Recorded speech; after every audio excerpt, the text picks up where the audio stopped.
അടുത്തതായിട്ട് നമുക്ക് ഈ കമ്പനിക്ക് വേണ്ട കുറച്ച് ലെഡ്ജറുകളും ഗ്രൂപ്പുകളും ഉണ്ടാക്കാം. സോ നമ്മൾ ഗ്രൂപ്പുകളെ കുറിച്ച് പറയുമ്പോൾ നമ്മൾ ചാർട്ട് ഓഫ് അക്കൗണ്ട്സിൽ പോവുകയാണെങ്കിൽ ടാലിയിൽ ഓൾറെഡി ഉള്ള കുറച്ച് ഗ്രൂപ്പുകൾ 28 ഗ്രൂപ്പുകളാണ് നമുക്കുള്ളത്. നമുക്ക് ഗ്രൂപ്പുകളും സബ് ഗ്രൂപ്പുകളുമായി 28 ഗ്രൂപ്പുകളാണ് ഉള്ളത്. നോർമലി ഈ ഗ്രൂപ്പുകളാണ് നമ്മൾ ഉപയോഗിക്കുക. പിന്നീട് ഇതിനെക്കുറിച്ചൊരു ഡീറ്റെയിൽ ആയിട്ട് ഒരു വീഡിയോ ഇടുന്നതാണ്. ഓരോ ഗ്രൂപ്പിലും എന്തൊക്കെ കാര്യങ്ങൾ വരും, ഏതൊക്കെ ലെഡ്ജറുകളാണ് ഏതൊക്കെ ഗ്രൂപ്പിലാണ് വരുന്നത് എന്നൊരു ഡീറ്റെയിൽഡ് വീഡിയോ നമ്മൾ പിന്നീട് ഇടുന്നതാണ്. അപ്പോൾ തൽക്കാലം നമുക്ക് ഈ കമ്പനിക്ക് വേണ്ട 2 ഗ്രൂപ്പുകൾ അഡീഷണൽ ആയിട്ട് ഉണ്ടാക്കാം. സോ നമ്മൾ ഇവിടെ നോക്കുകയാണെങ്കിൽ നമുക്കിവിടെ 2 ഗ്രൂപ്പുകളുണ്ട്. ഒന്ന് ലോക്കൽ ക്രെഡിറ്റേഴ്സ് എന്നുള്ള ഒരു ഗ്രൂപ്പ് ഉണ്ടാക്കാൻ പറഞ്ഞിട്ടുണ്ട് ഫ്രഷ് ടു ഹോമിൽ. അതുപോലെ ലോക്കൽ കസ്റ്റമർ എന്നുള്ള ഒരു ഗ്രൂപ്പ് ഉണ്ടാക്കാൻ പറഞ്ഞിട്ടുണ്ട്. അപ്പോൾ ഈ 2 ഗ്രൂപ്പുകളാണ് നമ്മൾ ആദ്യം ക്രിയേറ്റ് ചെയ്യുന്നത്. ബാക്കി ഇപ്പോൾ തൽക്കാലം ഈ ലെഡ്ജറുകളുടെ എല്ലാ ഗ്രൂപ്പുകളും നമ്മൾ പറയുന്നതാണ്. അതിനുശേഷം ഓരോ ഗ്രൂപ്പും എന്തിനൊക്കെ ഉപയോഗിക്കുന്നു, ഏതൊക്കെ ലെഡ്ജറുകൾ ഉപയോഗിക്കുന്നു, അത് ചെറിയ ചില വ്യത്യാസങ്ങൾ ഒരു കമ്പനിയിൽ നിന്ന് മറ്റൊരു കമ്പനിയിലേക്ക് വരുമ്പോൾ നമുക്ക് വരുന്നതാണ്. ഓക്കെ, നമ്മൾ വീണ്ടും ഗേറ്റ്വേ ഓഫ് ടാലിയിൽ വന്നു. നമ്മൾ പുറത്തേക്ക് പോകാൻ എസ്കേപ്പ് കീ ആണ് ഉപയോഗിക്കുക, കീബോർഡിൽ ആദ്യത്തെ കീ. സോ നമ്മൾ ക്രിയേറ്റ് കൊടുത്തു, ക്രിയേറ്റ് ഗ്രൂപ്പ് കൊടുത്തു. ആദ്യത്തെ ഗ്രൂപ്പ് എന്ന് പറയുന്നത് നമ്മൾ ഉപയോഗിക്കുന്നത് ലോക്കൽ ക്രെഡിറ്റേഴ്സ് ആണ്. സോ നമ്മൾ ലോക്കൽ ക്രെഡിറ്റേഴ്സ് എടുത്തു. ലോക്കൽ ക്രെഡിറ്റേഴ്സ് നമ്മൾ കോപ്പി ചെയ്തു, നമ്മൾ പേസ്റ്റ് ചെയ്യുകയാണ് അവിടെ, കൺട്രോൾ വി. സോ ക്രെഡിറ്റർ എന്ന് പറയുമ്പോൾ നമ്മളെപ്പോഴും സെൻട്രൽ ക്രെഡിറ്ററിന്റെ കീഴിലാണ് ചെയ്യുന്നത്. സോ സെൻട്രൽ ക്രെഡിറ്ററിന്റെ കീഴിൽ ചെയ്തു. രണ്ടാമത്തേതായിട്ട് വരുന്നത് ലോക്കൽ കസ്റ്റമർ ആണ്. സോ ലോക്കൽ കസ്റ്റമർ നമുക്ക് എടുക്കാം ഇവിടെ. ലോക്കൽ കസ്റ്റമർ എടുത്തു, control C, alt tab, control V. Local customer എടുത്തു. ലോക്കൽ കസ്റ്റമർ സെൻട്രൽ ക്രെഡിറ്റർ ആണ്. സബ് ലെഡ്ജർ ആയിട്ട് ക്രിയേറ്റ് ചെയ്യുന്നില്ല, ബാലൻസുകൾ റിപ്പോർട്ട് ചെയ്യുന്നില്ല, ഡയറക്റ്റ് നെറ്റ് ബാലൻസ് ആണ് ഇൻഡിവിജ്വൽ ആണ് റിപ്പോർട്ട് ചെയ്യുന്നത്. കാൽക്കുലേഷൻ പർപ്പസിന് ഉപയോഗിക്കുന്ന ഒരു ഗ്രൂപ്പ് അല്ല. നമ്മൾ normally by quantity value approximation ഉണ്ടെങ്കിൽ മാത്രമേ അത് വരാം, അത് നമ്മൾ ചെയ്യുന്നില്ല. ഓക്കെ, അതുകൊണ്ടാണ് നമ്മൾ അതെല്ലാം നോ കൊടുത്തിരിക്കുന്നത്. ഓക്കെ, നമ്മൾ 2 ഗ്രൂപ്പ് ഉണ്ട്. ഇനി നമുക്കൊരു ടാലിയിൽ ഓൾറെഡി നമുക്ക് 2 ലെഡ്ജറുകൾ ഉണ്ടായിരിക്കും. ആ ലെഡ്ജർ നമ്മൾ ക്രിയേറ്റ് ചെയ്ത് കൊടുക്കേണ്ട ആവശ്യമില്ല. നമുക്കത് ഓൾട്ടർ ചെയ്ത് അതിന്റെ ഓപ്പണിംഗ് ബാലൻസ് കൊടുക്കുകയോ അല്ലെങ്കിൽ അതിന്റെ എമൗണ്ട് കുറച്ച് കൊടുക്കും, മീൻസ് ഓപ്പണിംഗ് ബാലൻസ് കൊടുക്കുക, അല്ലെങ്കിൽ അതിന്റെ പേരൊന്ന് ചേഞ്ച് ചെയ്ത് കൊടുക്കാനോ പറ്റുള്ളൂ. സോ 2 ലെഡ്ജറുകളാണ് നമുക്കുള്ളത്, ഒന്ന് ക്യാഷ് പിന്നെ ഒന്ന് P&L. നമ്മൾ ഇത് നമ്മുടെ ക്വസ്റ്റ്യനിൽ ഉണ്ടോ എന്ന് നോക്കണം. നമുക്കിവിടെ ക്യാഷ് ഇൻ ഹാൻഡ് എന്നാണ് വന്നിരിക്കുന്നത്. സോ നമ്മൾ ക്യാഷ് എടുത്തിട്ട് അതിന്റെ പേരൊന്ന് ഓൾട്ടർ ചെയ്യുവാണ്. ആരോഗ്യ പ്രസ് ചെയ്തു, ക്യാഷ് കഴിഞ്ഞ് ഇൻ ഹാൻഡ്. അത് ക്യാഷ് എന്നുള്ള ഹെഡിലാണ്. ഇവിടെ അണ്ടർ എന്ന് ഉദ്ദേശിക്കുന്നത് ഏത് ഗ്രൂപ്പിലാണ് വരിക എന്നുള്ളതാണ്. So cash in hand. അതിന്റെ ബാലൻസ് നമുക്ക് ഇവിടെ കൊടുക്കുക. എത്രയായിരുന്നു? 75,000. 75,000 ആണ് നമ്മുടെ ബാലൻസ്. 75,000 ആണ് നമ്മുടെ ബാലൻസ്. ഓക്കെ, ഇനിയുള്ളത് P&L അക്കൗണ്ട് ആണ്. P&L അക്കൗണ്ട് എപ്പോഴും പ്രൈമറി അക്കൗണ്ട് ആണ് വരിക. അപ്പോൾ ഇത് ഓൾട്ടർ ചെയ്യുമ്പോൾ അണ്ടർ മാറാതിരിക്കാനോ ഇത് ഡിലീറ്റ് ആവാതിരിക്കാനോ ശ്രദ്ധിക്കുക. ഇത് നമ്മുടെ റിസൾട്ട് ലെഡ്ജർ ആണ്, അതുകൊണ്ടാണ് അത് മാറരുതെന്ന് പറയുന്നത്. ഓക്കെ, സോ P&L ബാലൻസ് എത്രയാണ്? 70,400 ആണ്. 70,400 ആണ്. ഇനിയുള്ള ലെഡ്ജറുകൾ നമുക്ക് ഇവിടെ നിന്ന് ക്രിയേറ്റ് ചെയ്ത് കൊടുക്കാം. അതല്ലെങ്കിൽ നമ്മൾ നോർമലി ചെയ്യേണ്ടത് ഗേറ്റ്വേ ഓഫ് ടാലിയിൽ വരിക, ക്രിയേറ്റ് കൊടുക്കുക, ലെഡ്ജർ എടുക്കുക. ഇങ്ങനെയാണ് നമ്മൾ സിംഗിൾ ചെയ്യുക. സോ അതിൽ ആദ്യം വരുന്ന ലെഡ്ജർ എന്ന് പറയുന്നത് loan from MS Axis bank ആണ്. സോ നമ്മൾ ലോൺ എടുക്കുമ്പോൾ നോർമലി ഒരു ബാങ്കിൽ നിന്ന് ലോൺ എടുക്കുമ്പോൾ അതിന് സെക്യൂരിറ്റി കൊടുക്കുന്നുണ്ടാവും.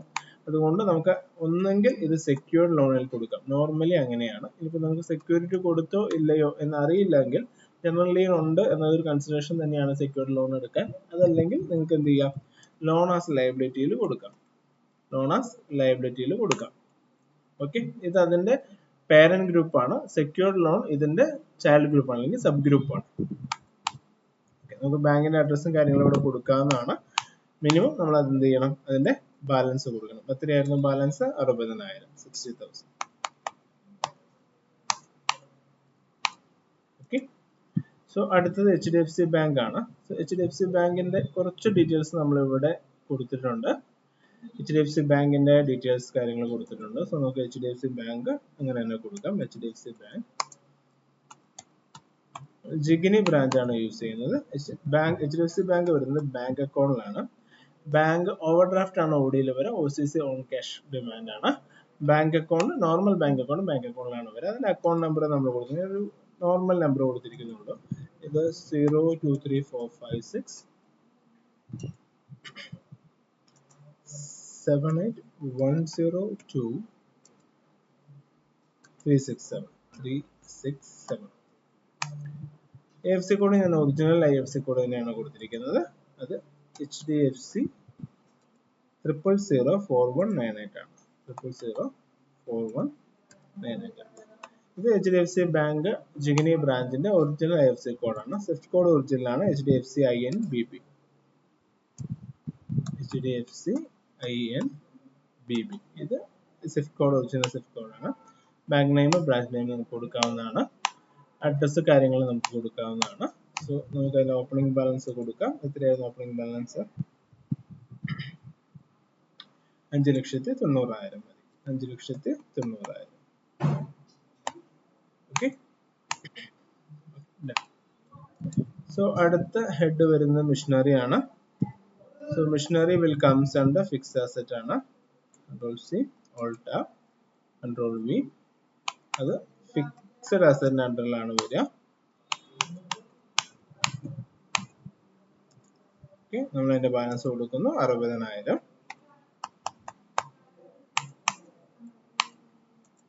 ഓക്കെ, പിയാനൽ നമ്മൾ ഓൾറെഡി കൊടുത്തു. പെറ്റി ക്യാഷ് നമ്മൾ കൊടുത്തിട്ടില്ല. സോ പെറ്റി ക്യാഷ് നമ്മളിവിടെ ക്രിയേറ്റ് ചെയ്യാണ്. Control C, Alt Tab, Control V. Petty cash വരുന്നത് ക്യാഷ് ഇൻ ഹാൻഡിന്റെ അണ്ടറിലാണ്. ഓക്കെ, ഓപ്പണിംഗ് ബാലൻസ് എത്രയായിരുന്നു? 40,000 രൂപ.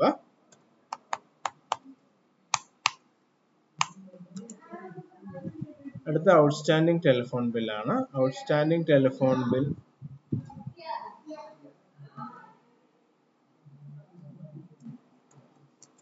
അടുത്തായിട്ട് വരെ ഔട്ട്സ്റ്റാൻഡിംഗ് ടെലിഫോൺ ബില്ലാണ്. ഔട്ട്സ്റ്റാൻഡിംഗ് ടെലിഫോൺ എല്ലാ ഔട്ട്സ്റ്റാൻഡിങ്സും നമുക്ക് കറന്റ് ലയബിലിറ്റിയുടെ അണ്ടറിലാണ് വരിക. കറന്റ് ലയബിലിറ്റിയുടെ അണ്ടറിലാണ് വരിക.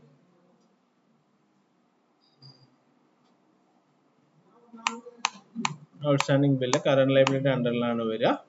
സോ നമുക്ക് എത്ര എമൗണ്ട് വരും? 24,600 വരും. ഓക്കെ, സോ 24,600 വരും.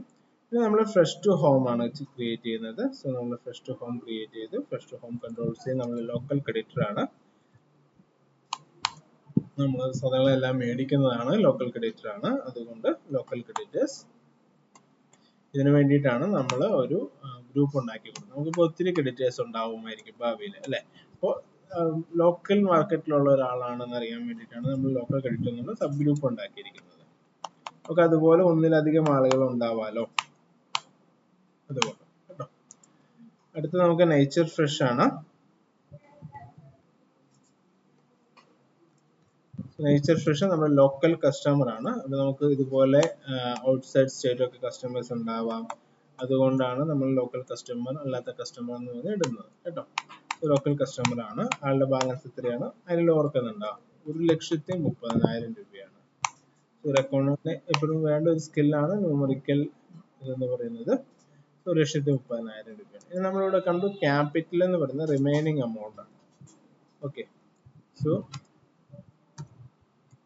നമ്മൾ ക്യാപിറ്റൽ കൊടുക്കുന്നുണ്ട്. ക്യാപിറ്റൽ അക്കൗണ്ട് അണ്ടറിലാണ് വരിക. നമ്മൾ റിമൈനിങ് എമൗണ്ട് എന്ന് പറഞ്ഞു.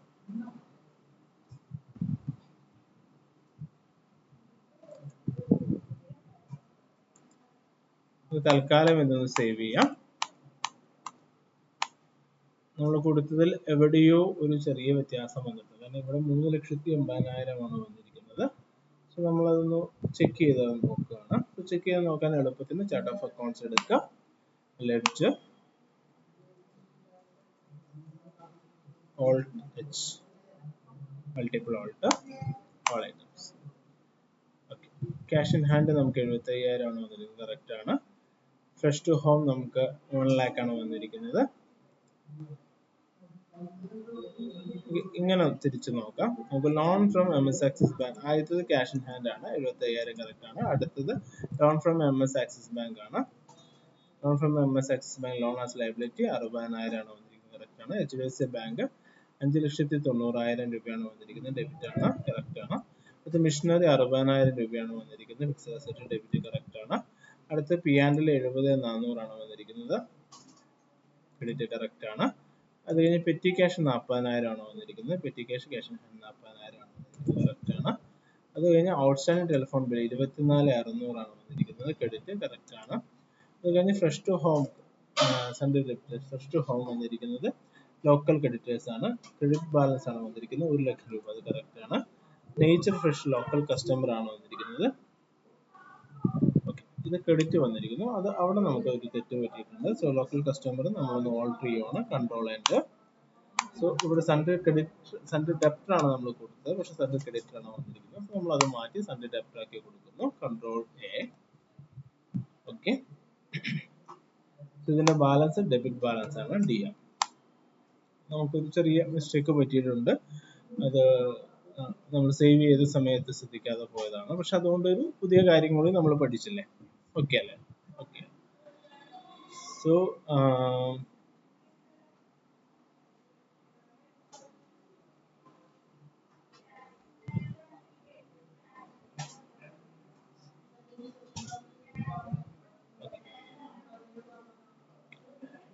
നമ്മൾ ഇത്രയും കാര്യങ്ങൾ ചെക്ക് ചെയ്തു, നമുക്ക് കൃത്യമായി കിട്ടി. നമ്മൾ എങ്ങനെ ചെക്ക് ചെയ്യാമെന്ന് പഠിച്ചു. നമ്മൾ എൻട്രി ചെയ്തു, അക്സെപ്റ്റ് ചെയ്തു. നമുക്ക് വീണ്ടും ക്യാപിറ്റൽ ഒന്ന് ഓൾട്ടർ ചെയ്യാം. So we are going to alter ledger capital.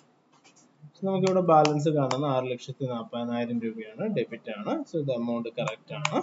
So നമ്മൾ എന്ത് ചെയ്തു? 6,40,000 രൂപ ഇവിടെ കൊടുത്തു. നമുക്ക് തുടർന്നുള്ള കാര്യങ്ങളാണെങ്കിൽ നമ്മൾ തന്നെ ചെയ്ത ടെക്സ്റ്റ് ആണ്, അതുകൊണ്ടാണ് ഇത് കൃത്യമായിട്ട് മനസ്സിലാവുന്നത്. നമ്മൾ മിസ്റ്റേക്കുകൾ വരികയാണെങ്കിൽ നമ്മൾ അപ്പോൾ തിരുത്തി പോകുന്നതാണ്. അങ്ങനെ ഒരു ട്രയൽ ആൻഡ് എറർ മെത്തേഡിലാണ് നമ്മൾ ചെയ്യുക. ഓക്കെ, സോ നമുക്ക് പുതിയ പുതിയ കാര്യങ്ങൾ പഠിക്കാൻ പറ്റുമെന്നുള്ളതാണ്. നമുക്കൊരു മിസ്റ്റേക്ക് വരുന്നുണ്ടെങ്കിൽ അതൊരു ഉപദ്രവമല്ല, അതൊരു ഉപകാരമാണ്. നമുക്ക് പുതിയ പുതിയ കാര്യങ്ങൾ പഠിക്കാൻ പറ്റും അതിൽ നിന്ന്. സോ ട്രയൽ ബാലൻസ് എടുത്തു, നമ്മൾ ഓൾട്ട് F1 എടുത്തു. ഓൾട്ട് F1 പ്രസ് ചെയ്ത് നമുക്ക് നിങ്ങളുടെ ഫംഗ്ഷൻ കീ ഉള്ളതാണെങ്കിൽ F1 പ്രസ് ചെയ്തിട്ട് ഓൾട്ട് F1 പ്രസ് ചെയ്യുക. നമുക്ക് അതിന് ഡീറ്റെയിൽഡ് കാര്യങ്ങൾ കിട്ടുന്നതാണ്. ഇതാണ് നമ്മുടെ ട്രയൽ ബാലൻസ് എന്ന് പറയുന്നത്. സോ നമുക്ക് ഡീറ്റെയിൽ ആയിട്ട് നോക്കാം, എല്ലാ ഫിഗറും കാര്യങ്ങളും കറക്റ്റ് അല്ലേ എന്ന് നോക്കാം. അങ്ങനെയാണെങ്കിൽ നമുക്ക് ഇവിടെ വേറെ ഡിഫറൻസസ് ഒന്നും വരില്ല. അല്ലെങ്കിൽ ഇവിടെ നമുക്ക് ഡിഫറൻസസ് ഇൻ ഓപ്പണിംഗ് ബാലൻസ് എന്ന് പറഞ്ഞിട്ട് എമൗണ്ട് വരുന്നതാണ്. Okay, thank you. മറ്റു കാര്യങ്ങൾ നമുക്ക് അടുത്ത ക്ലാസ്സിൽ കേട്ടോ.